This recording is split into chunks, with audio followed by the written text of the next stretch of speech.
हिमांशु भाई, अरविंद राणा जी का कल एक बयान आया है, उस बयान को लेकर आप क्या कुछ कहना चाहेंगे, क्योंकि सबसे ज्यादा गंभीर आरोप आप ही के ऊपर लग रहे हैं उसमें। देखिए, मेरे धर्मपत्नी वर्तमान में नगर पालिका परिषद मुनिगिरी की अध्यक्षा है और उत्तराखंड में सर्वाधिक मत प्रतिशत से उनकी विजयी हुई है, जिस विजय को ये भारतीय जनता पार्टी के लोग पचा नहीं पा रहे हैं। और जो ये व्यक्ति अरविंद रणावत मेरे ऊपर आरोप लगा रहा है वो निराधार आरोप है।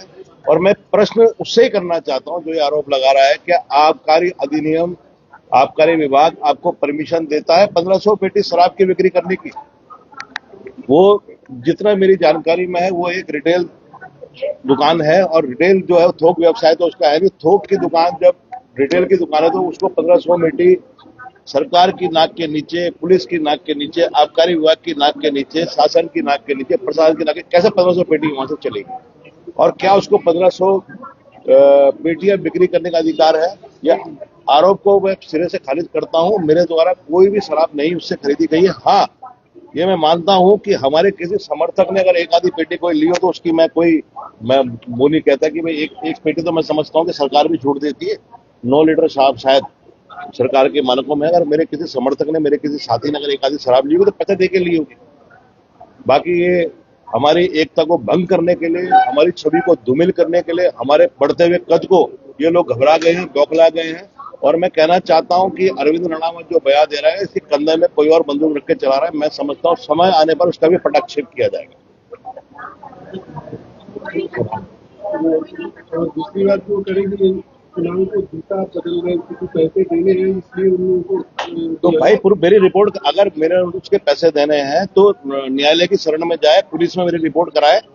अभी तक 9 महीने हो गए इलेक्शन को खत्म हुए, तो 9 महीने तक अभी तक क्यों उनकी जमान में मुंह में दही जमा हुआ था?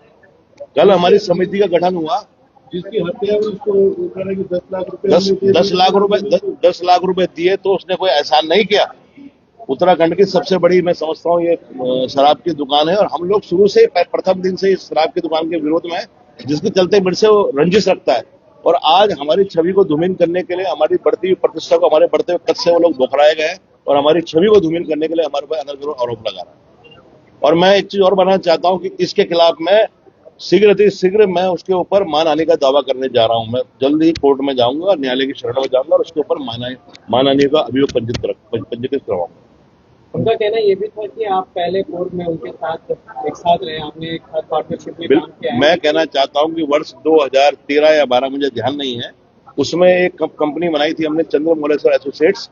ये कहीं ठेकेदारी करता था और ये मेरे पास आया था कि भैया मेरे पास हैसियत प्रमाण पत्र की मुझे आवश्यकता है और मेरे पास हैसियत नहीं है कि मैं अपना रजिस्ट्रेशन एक क्लास में करा पाऊं। तो मैंने उसको निश्चित रूप से उसकी मदद करी थी और मुझे कहने में कोई गुरेज नहीं कि हम लोग 4 लोग उसमें पार्टनर थे, जिसमें एक नवीन रतूड़ी, जय विजेंद्र गोसाई और मेरा नाम भी था, क्योंकि कागज मेरे लगे थे, हैसियत मेरी लगी थी और पार्टनर थे।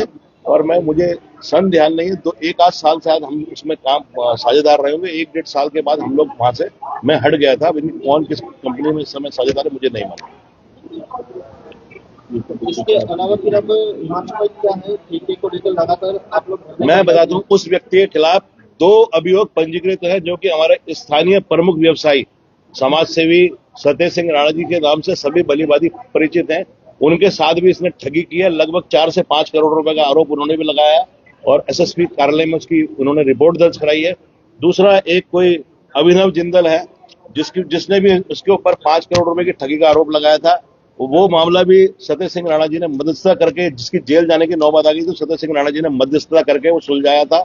और अब खुद उन्होंने सतेज सिंह राणा जी के फर्जी हस्ताक्षर करके लगभग एग्जैक्ट अमाउंट मुझे नहीं मालूम, मैं समझता हूँ 3, 4, 5 करोड़ रुपए, 3 करोड़ कम से कम है, 3 से 5 करोड़ रुपए बीच में उनके साथ भी इसने फर्जीवाड़ा की भी 3 पेटी शराब। और दूसरी चीज, उसके खिलाफ नगर पालिका परिषद नगर या मुनिगिरी थाने में 3 पेटी शराब सप्लाई करने का भी अभियोग दफा 60 में पंजीकृत है। इसकी भी आप जांच कर सकते हैं। वो खुद अपने आप में मतलब एक ठग टाइप का व्यक्ति है, जिसके खिलाफ 3 अभियोग हमारे थाने में पंजीकृत है। उससे ज्यादा मैं उसके क्या साक्ष्य दूंगा? और मेरे खिलाफ सार्वजनिक जीवन में, सामाजिक जीवन में अगर पूरा एक व्यक्ति को हिमांशु बिजवाण के चरित्र में अगर उंगली उठाए तो मैं सामाजिक जीवन से, राजनीतिक जीवन से संन्यास ले लूंगा। आज तक मैं 2017 में चुनाव लड़ा, कोई बोल दे कि मैंने किसी का 1 रुपया आज तक मारा हो या किसी का 1 रुपया देनदारी हो या किसी के साथ मैंने कोई छल किया हो, कपट किया हो। एक शराब व्यवसायी जो खुद ठगी का आरोपी है, जिसके ऊपर अभिनव कुमार जिंदल, सतेज सिंह राणा जी सभी बली बाधी, उन्होंने खुद ठगी का आरोप लगाया। वो उस व्यक्ति के कहने पे अगर ये मुझे जवाब देना पड़ा, ये भी मेरा दुर्भाग्य है। अगर उसको मैंने उसका कोई पैसा देना है तो वो न्यायालय की शरण में जाए, पुलिस में मेरे खिलाफ रिपोर्ट कराए, उसका जवाब मैं दूं। आपका मतलब साफ तौर पे कहना ये है कि तथ्यहीन बातें हैं, बयान तथ्यहीन है और कुल मिलाकर आपके धरने को प्रभावित करने के लिए बयानबाजी। दूसरी बात, इस सभी को पता है इस धरना सभी सामूहिक नेतृत्व में है। सभी दलों, उत्तराखंड क्रांति दल, कांग्रेस, भारतीय जनता पार्टी, स्वाभिमान मोर्चा, सभी लोगों ने सामूहिक रूप से ये आंदोलन किया था। इन लोगों ने पार्टी जो बनाया है, इस पूरे इसमें अरविंद रणरावत ने स्टेट ऑफ उत्तराखंड में इसमें जिला अधिकारी होगी, एसएसपी हो गए, हमारे एसएचओ हो गए, जिला आबकारी अधिकारी हो गए, हिमांशु बिजलानी ने, संदीप भंडारी, हम लोगों को आरोपित किया ताकि इनकी आपस में एकता भंग हो और कहीं ना कहीं आपस में आंदोलन जो हो वो फूट पड़े। पर हम लोग एकजुट होकर इस आंदोलन को जारी रखेंगे, अनवरत जारी रखेंगे जब तक ये शराब की दुकान यहाँ से नहीं हट जाती है। हमारा आंदोलन जितनी मर्जी कोशिश कर ले, हमारा आंदोलन हटने वाला नहीं है और हम बिल्कुल दृढ़ संकल्पित होकर जो शराब की दुकान को हटाने के लिए अगर प्राणों की आहुति भी देनी पड़ेगी तो उससे भी पीछे नहीं हटेगा।